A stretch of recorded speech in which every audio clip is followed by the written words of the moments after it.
Have you ever had a dream? And I'm not talking about going to sleep at night and dreaming about something. I am talking about a dream of either doing something or achieving something sometime in your life in the future. Now this dream might be extremely personal to yourself. It might mean a hell of a lot to you, but very little or nothing to people close to you or around you. If you answered yes, I'd like to welcome you to my world. Those of you who watched the few videos that I put up on my channel about 2 years ago will know that in December 2020 I set out to, in an attempt to realize my dream of returning to my old base camp on the Angolan border to what was then Southwest Africa, now Namibia, where I spent the best part of a year in 1987. Now Elundu was a base where I nearly lost my life on more than one occasion. It was a base where a number of people over the years lost their lives. At least one that I can remember lost their life while I was there. And if you went and asked any of the security forces of the day, old members now, if you went and asked them, they would tell you that the Elundu base was one of, if not the hottest, most dangerous bases in the whole operational area. But nevertheless, it was a place I called home for nearly a year. My son and I set off with my Toyota Land Cruiser and a few crates of provisions, only to find out about 2 days later that I had literally lost every cent that I had in an investment that had gone wrong. I'm not going to elaborate too much on that at the moment. At the time, people knew how I was making my money, and I was doing pretty well at the time. But as I said, it went wrong and I lost everything. We decided that, well, you know, we were already on our way. We were going to carry on anyway. I had drawn enough money, luckily, so I could carry on with the trip. We decided that we were not going to let this set us back. I put my predicament out of my mind and we carried on. As if that wasn't enough. When we got to the Namibian border, this is now South Africa crossing over into Namibia, we learned that the borders had been closed because of COVID. We were not allowed through, and right there and then I knew that that was the end of, call it the Elundu Project attempt, my attempt to realize my dream. That was the end of it right there. Because we were so far away from home, I mean, we were thousands of kilos away from home, and we had to drive back anyway, my son and I decided, well, not to be defeated, we were going to see as much of the Northern Cape, and specifically the Richtersveld, as possible, which is what we did. That trip turned out to be an absolutely amazing 11-day experience. We saw we visited some of the remotest little settlements. You can't call them towns or dorpies or anything. I mean, three to five people doesn't make a town. It's a settlement. There's very little there. But we visited all of these remote little places, and we drove some of the most amazing four-wheel drive tracks. Specifically, I enjoyed the sand. I love the sand, driving the sand. And there were some tracks we drove that it was literally, it felt like endless sand. I mean, and it was. I mean, it was literally sand as far as the eye could see. It was fantastic. I enjoyed it thoroughly. Even though I enjoyed that trip so much, when I returned home disappointed. I had not achieved what I set out to do, and I had not realized my dream. As soon as I arrived back home, reality set in, and I knew that I had to make a plan now to try and revive myself on a financial level. So I set to work, and I did my very best for a little over a year, and I just couldn't make it. I could not make it. I reached a point where I made a decision one day. I came to the realization that I would have to go out and look for a job. Now, I hadn't had a job for nearly 20 years, being self-employed for most of that time. But I made the decision that I would have to go out and look for a job. Almost immediately, that after I had made that decision, within a day or two, I can't remember the exact details, but within a day or two, I got a message from a very good friend of mine in Port Elizabeth, who has been in the aviation business for many years, just about his whole life. And as you know, in the past, when I was self-employed, I had my own business assembling kit aircraft. That's what I did for a living for quite a number of years. Anyway, I got a message from him, and he said that, you know, if I was looking for a job, he knows somebody in the aviation business up here in Johannesburg who is looking for somebody with my skill set. So I thanked him very much. I got the guy's details, contacted him, and I had an interview with him 2 days later. And the rest, as I say, is history. I've been working for them now for a little over 13 months, earning a very modest salary, but nevertheless I can pay my bills and put a little bit away every month. Now, all of this time, while I was trying to recover financially by myself and failing, I knew there and then, I knew that my dream of returning to my old base camp Elundu was as good as dead. It was dead and buried, because my financial recovery was going to be an extremely long and difficult process if I was able to recover at all. I mean, we all know what the economy is like these days.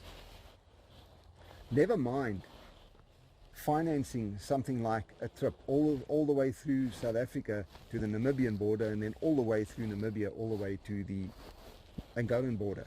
It just wasn't going to happen. But as soon as I started working and I started earning a little bit of money, not a hell of a lot, and putting a tiny bit away every month, this little seed in the back of my mind, this dream, kept reminding me that it was never too late and anything was possible if you just set your mind to it.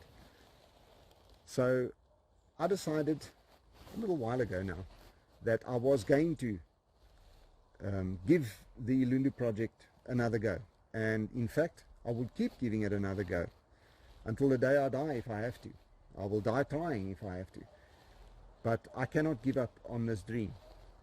So I've decided that every day I will take a positive step towards achieving that dream.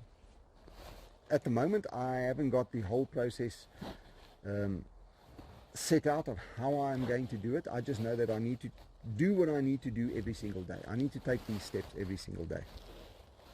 So for almost the last year, I would say, I have been working towards achieving my dream and saving every penny I possibly could in the process to put towards achieving my dream.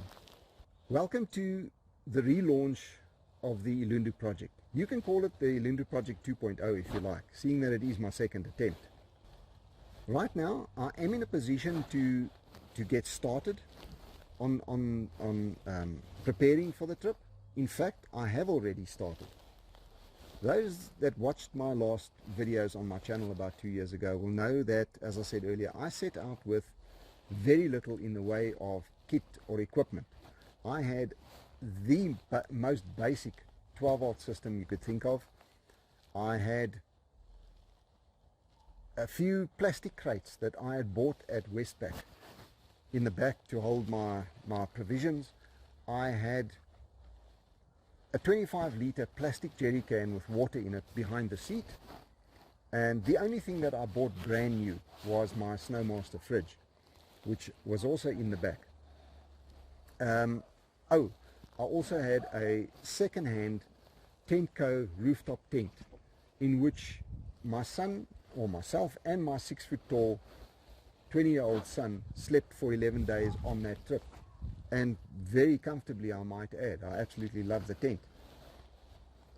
But that was all I had for the trip, and it just goes to show that you really don't need massive amounts of kit and equipment, all this stuff that costs a hell of a lot of money to actually go out and enjoy yourself, as long as you are willing to rough it just a little bit. And I am one of those people who I'm quite willing to rough it a little bit.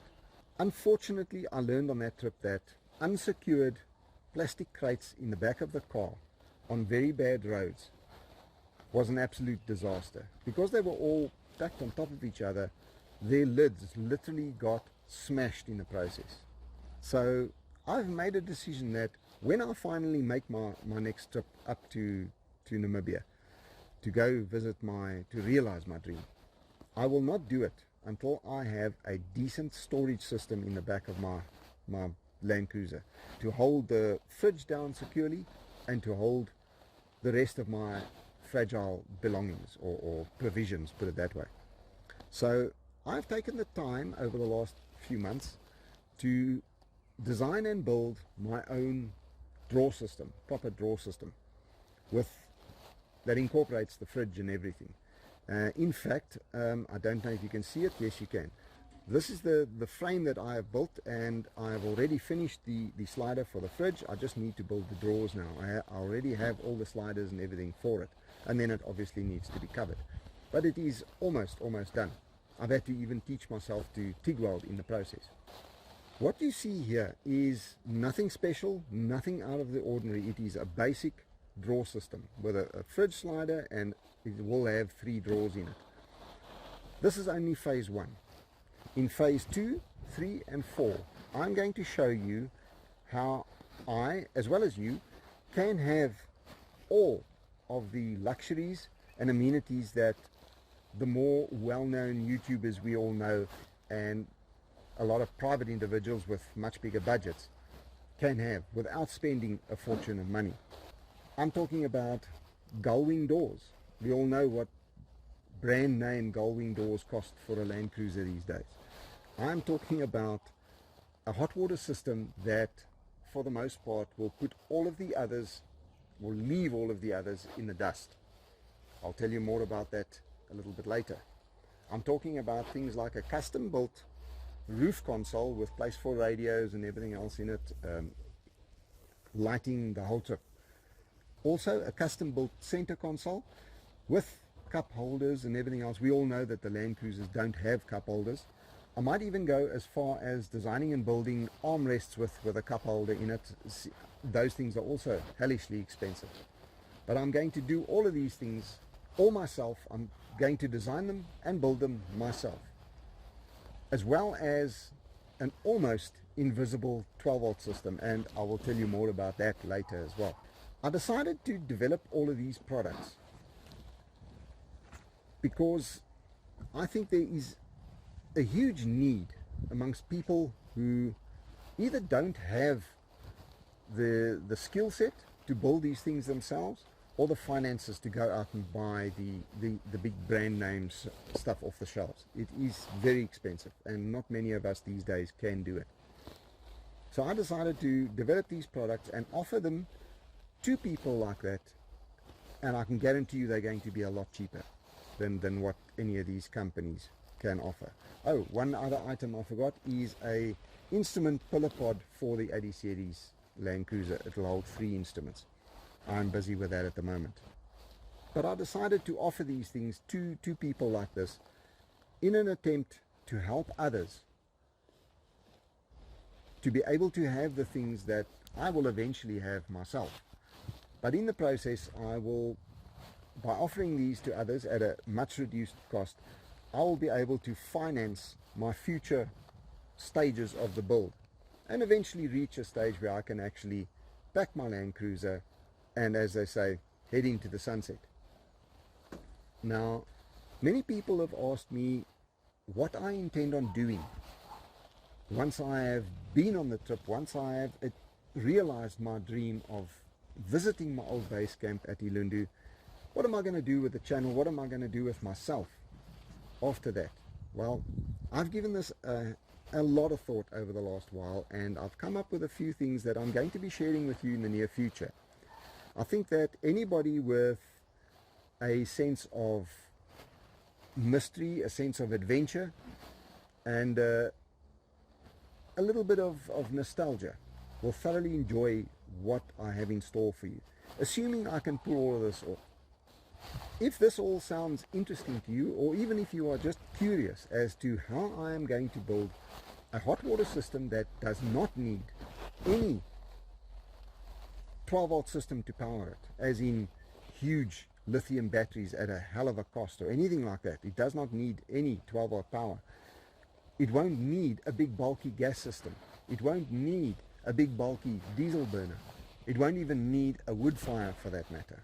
If you find this interesting or you are just curious, give this video a like, subscribe to my channel and click the bell for notifications. Thank you for watching, and I'm going to catch you in the next video.